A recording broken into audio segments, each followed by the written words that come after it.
Pour Siem Reap, donc nous arrivons à Siem Reap, notre hôtel est une auberge de jeunesse. Et oui, en fait, on décide quand même de prendre une nuit dans une auberge de jeunesse pour se faire un peu d'amis, pour rencontrer d'autres Français, par exemple, échanger sur tout et n'importe quoi. Malheureusement, nous n'avons pas pu se faire d'autres amis, donc on décide de partir dans un hôtel où nous sommes que deux, quoi. Nous avions une belle piscine dans cet hôtel, un billard et un énorme bar où ils proposent justement des happy hours, donc si vous voulez consommer un peu d'alcool, plutôt sympa. Le premier jour, donc, décidons d'aller payer le pass pour se rendre justement à Angkor Wat, donc pour les temples d'Angkor. Alors le pass comprend 3 jours, nous avons pris le pass 3 jours, où tu payes $62 et en fait tu as accès au temple d'Angkor pendant 3 jours. Au cours de cette journée, nous avons décidé un peu de visiter la ville, de faire le marché de nuit également. Il y a pas mal de street food d'ailleurs, mais notamment beaucoup de bars, tous les recoins de la ville. Et si vous aimez faire la fête, je vous recommande cette ville où vous pouvez vraiment vous amuser. D'ailleurs, il y a même des spécialités un peu thaïlandaises. Alors, quand je dis spécialité, je pense que c'est asiatique en général. Vous pouvez manger des araignées par exemple, ou des scorpions et tout. Vous payez $5,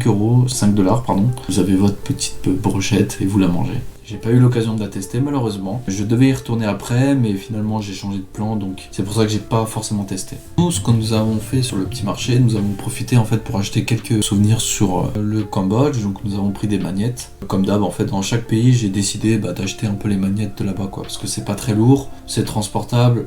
Et puis ça fait plaisir à toute la famille. Durant cette première soirée, nous avons décidé un peu de manger dans un petit restaurant. Tu payes $1 et t'as ton petit fried rice, donc avec un petit supplément par exemple si tu veux un œuf, mais c'est vraiment pas cher, c'est bon quoi, ça fait le taf si vous n'êtes pas vraiment quelqu'un qui veut de la gastronomie asiatique ou n'importe quoi. C'est ce que je recommande dans ces grands voyages justement, c'est de manger des choses qui sont abordables pour tout le monde pour un petit budget. On décide donc de se réveiller vers 8h30 pour partir à l'aventure des temples d'Angkor, donc le lendemain. Nous décidons donc de louer des vélos électriques, ou plutôt je dirais des scooters électriques. Voilà, vous appuyez sur un bouton électrique et vous avez des bornes à Angkor Wat qui permettent de recharger votre scooter pendant que vous faites votre visite, ou également si vous allez au restaurant, vous rechargez votre truc en attendant. Donc c'est super sympa. Nous avons payé $10 la journée, donc pas trop cher quoi, comme un scooter en général. Et donc il faut savoir qu'en fait à Angkor Wat il y a 2 boucles, enfin les plus connues. Si vous allez là-bas, tout le monde fait la même chose. Il y a une petite boucle et une grande boucle. Nous décidons de faire la petite boucle en scooter parce que c'est recommandé justement de la faire en scooter électrique. Le lieu se trouve à environ 5 km de Siem Reap et regorge de plus de 500 temples. Nous n'avons pas pu faire les 500 temples, bien sûr. Si vous aimez vraiment l'aventure, si vous aimez vraiment ce qui est temple, je vous recommande de prendre plus longtemps, de rester une semaine si vous voulez vraiment tout visiter. Et encore,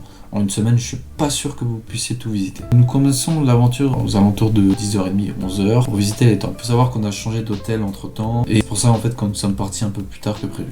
Et pour la petite histoire, notre hôtel, nous avons pris une chambre à double lit mais c'était pas forcément disponible. Mais l'hôtel nous a gentiment donné en fait une chambre pour 8 personnes alors que nous étions que 2, donc nous avons le choix en lit. Alors une fois que nous avons pris nos scooters, que nous avons démarré nos scooters, tout ça, il y a plusieurs checkpoints. Donc en fait ils contrôlent les tickets quoi. Et en fait ils te pointent ton ticket pour eux qui sachent en fait combien de jours t'es resté là-bas. Donc c'est vraiment à l'ancienne quoi, c'est surprenant. On aurait dit à l'époque, vous savez quand vous prenez le métro, vous pointez votre ticket de métro quoi. C'est vrai qu'ils sont en termes de technologie, ils sont très en retard par rapport en France. Une fois passé, on s'arrête dans un premier lieu avec un temple. Nous décidons direct de recharger nos batteries alors qu'en vrai on était déjà plein, mais bon, je sais pas pourquoi on a fait ça. Et dans un coin paumé en plus, c'est spécialisé en fait pour notre marque. Donc nous avons pris la marque Green Hills Bike, qui est une marque très bien et en plus qui est green quoi, c'est-à-dire bon pour l'environnement. Alors nous visitons donc un temple ayant compris que c'était pas forcément le temple qu'il fallait visiter, enfin par rapport à la boucle qu'on avait prévue. On décide de rester 30 minutes, sauf que vous savez quand vous rechargez gratuitement vos batteries,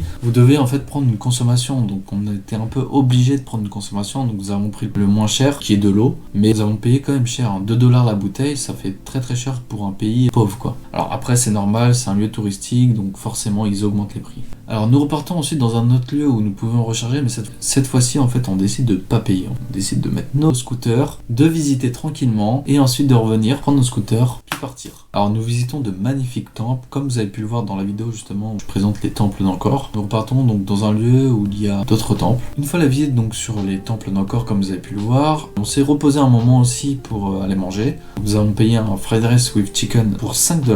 Et on a décidé de faire une petite sieste, donc il y avait des petits hamacs, on s'est posé justement, et on en a profité également pour recharger nos batteries. Une fois bien reposés, donc nous repartons à l'aventure pour la visite des temples. Une fois 16h, nous décidons de faire donc un dernier temple qui permet en fait de voir un beau coucher de soleil. Malheureusement en fait il faut s'y prendre très à l'avance parce que la plateforme nous prend au maximum 300 personnes pour monter tout en haut. Nous avons dû attendre 1 heure environ, on va dire le milieu du coucher de soleil. Donc c'est un peu dommage et en plus il y avait une mauvaise vue à cause d'une grue en fait qui gênait un peu la vue quoi. Ensuite la journée fut très très longue. Nous reprenons donc la route en scoot dans la nuit et c'est là où il faut esquiver pas mal de voitures pour déposer nos scooters puis rechercher notre passeport déjà et chercher un endroit pour manger. Donc nous avons décidé de manger Burger King. Ça faisait pratiquement plus d'un mois que nous n'avons pas mangé de fast food. Ça faisait plaisir de manger Burger King. Nous avons pris un triple cheeseburger, un truc comme ça. Mais c'est pas du tout la même viande qu'en France. C'est bon, c'est tout petit par contre. Un seul burger ça suffit pas, enfin pour nous qui sommes habitués à manger beaucoup plus qu'au Cambodge. Alors pour notre deuxième jour, pour la visite des temples d'Angkor, alors nous avons ajouté en fait un driver sur WhatsApp et puis puisse venir nous chercher le lendemain. Donc on s'est levé très très tôt, donc à 4h du mat, parce qu'en fait il faut savoir qu'il y a un beau lever de soleil le matin à voir sur justement le grand temple d'Angkor, mais il est pas venu, il est venu un peu trop tard. Heureusement qu'il y avait d'autres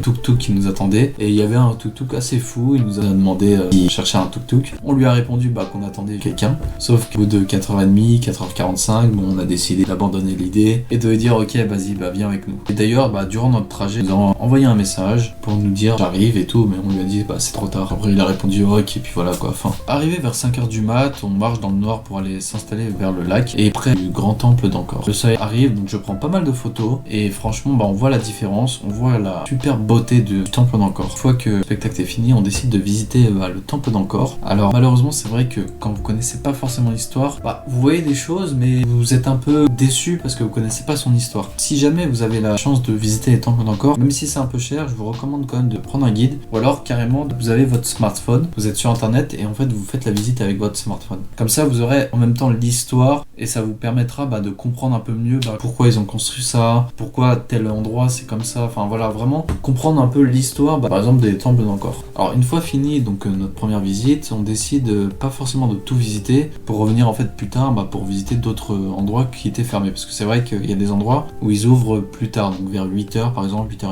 Notre chauffeur décide de nous emmener dans un endroit où il y a d'autres temples. Il faut, comme je vous dis, attendre 8h du mat, il devait être 7h, 7h30. Et à ce moment-là, patienter, le tuk-tuk nous a montré un petit match de boxe de la veille. Lui, il connaissait le résultat, mais on regardait sur son smartphone le match, quoi. C'était sympa de voir ça, parce qu'au moins, ça nous permettait d'attendre tranquillement dans son tuk-tuk. En plus, il faisait un peu frais. Et en plus de ça, on voyait un petit match de boxe. Bon, même si je suis pas très boxe, mais c'est plutôt cool de voir ça. Part ensuite pour la visite des temples. Je vous laisse apprécier quelques photos que j'ai prises durant ma visite. On visite environ jusqu'à 11h30, donc sur plusieurs temples, plusieurs endroits différents. Mais comme nous sommes très épuisés, nous avions besoin d'une sieste, histoire de se détendre. Et surtout que nous avons beaucoup marché, nous avions marre un peu de visiter les temples parce que un bout d'un moment, quand vous connaissez pas forcément son histoire, vous n'êtes pas forcément intéressé comme quelqu'un qui connaît son histoire ou alors qui a un guide. Donc c'est vrai qu'à un moment, vous en avez un peu marre et surtout qu'on s'est levé super tôt, qu'on était fatigué. On a préféré se détendre, aller à l'hôtel, se reposer et puis se poser tranquillement à l'hôtel, chiller devant la piscine. Et d'ailleurs, pour la petite histoire, je commençais à être malade à cause de la clim.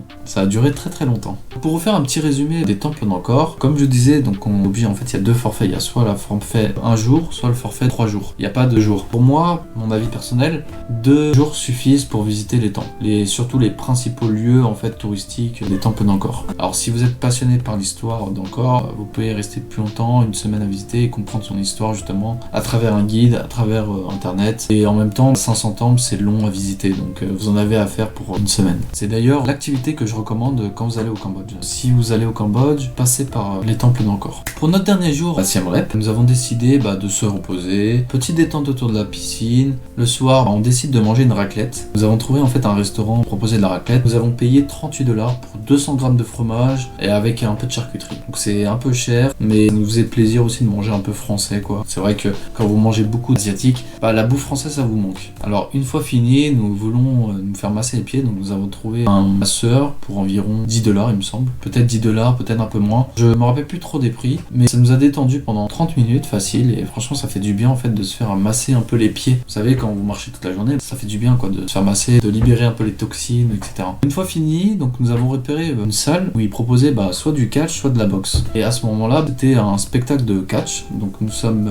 partis là-bas. Au moment d'aller payé, donc c'était 15 $ l'entrée. On a entendu en fait le couple d'avant qui payait 10 $. Donc nous avons dit, bah écoutez, le couple d'avant a payé 10 $, pourquoi nous on devrait payer 15? Donc ils nous ont dit oui, vous inquiétez pas, donc on a payé 10 $ pour l'entrée. Et apparemment il y avait des stars connues, bon moi je ne connaissais pas du tout, enfin moi je connais la WWE, pour les connaisseurs. Ça faisait bizarre quoi de voir d'autres stars du catch, et je pense qu'il y avait quelqu'un d'Hollywood, un chauve, alors comme ça je ne saurais pas son nom, et franchement ça a duré peut-être 1h30, 2 heures facile, et c'était plutôt cool de changer un peu des soirées, voilà, soit billard, soit on restait à l'hôtel à rien faire, donc c'était plutôt sympathique. Ensuite nous sommes partis se poser dans un bar, peut-être environ 30 minutes, histoire de prendre un petit verre, et ensuite on est reparti à l'hôtel. Le lendemain, on décide de se lever tôt pour prendre en fait un bateau direction Batabang. Le lendemain, nous partons donc à Batabang. Nous avons pris donc un bateau durant environ 4 heures pour arriver à Batabang, mais suite à la saison sèche, donc environ 20 km à l'arrivée de Batabang, en fait il fallait qu'on descende du bateau parce qu'il n'y avait pas assez d'eau et prendre un petit car. Alors je cache pas que les premières minutes, donc les 10 minutes, étaient très intenses parce qu'en fait vous passez dans des chemins mais vraiment genre il y a des bosses partout, il y a des arbres partout, et nous en fait on a eu de la chance d'aller dans le bus, enfin le petit minivan, car en fait il y avait une Jeep et un minivan. Faut savoir qu'en fait ceux qui étaient sur le minivan, ils se prenaient en fait tout ce qu'il y avait autour, donc c'est les arbres, les arbustes, tout ça. Donc nous on a eu de la chance de rester dedans, mais par contre on était serrés dans le minivan.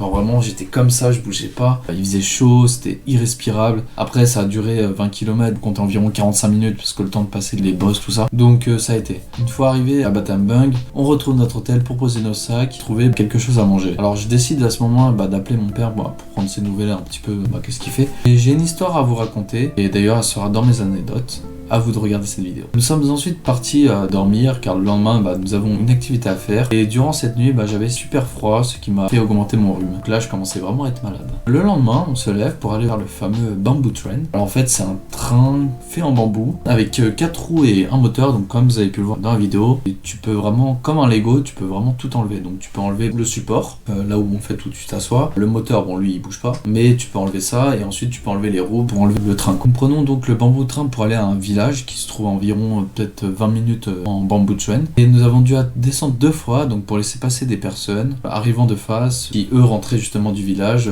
pour aller à Batabang. Une fois arrivé au village, en fait c'était un petit village, il y avait rien d'exceptionnel à faire. Après si tu voulais acheter un peu des vêtements, des souvenirs de Batabang, tu pouvais. Nous avons décidé de rien acheter parce que personnellement je trouve c'est pas forcément beau et je trouvais ça inutile. Notre prochaine activité en fait c'était d'aller voir un coucher de soleil avec des millions de chauves-souris. Il me semble qu'il y a 3 millions de chauves-souris qui sortent comme ça. C'est super beau parce qu'en fait t'arrives, en fait on avait pris un guide qui nous emmène à cet endroit là et on montait peut-être une petite montagne de 5 minutes à pied. Tout en haut en fait t'as une vue justement sur tout Batabang avec pas mal d'arbres parce qu'il y a pas mal d'arbres, et t'as les chauves-souris qui sont plus loin dans une grotte qui vers 17h, donc au moment du coucher de soleil, qui sortent. Je vous laisse apprécier sur les photos, vous allez voir c'est magnifique. Vous voyez les chauves-souris et le coucher de soleil en même temps, donc pour ça vraiment un ensemble qui est super beau. Ce que faisaient les chauves-souris le soir, elles sortaient pour chasser parce que la journée elles dorment.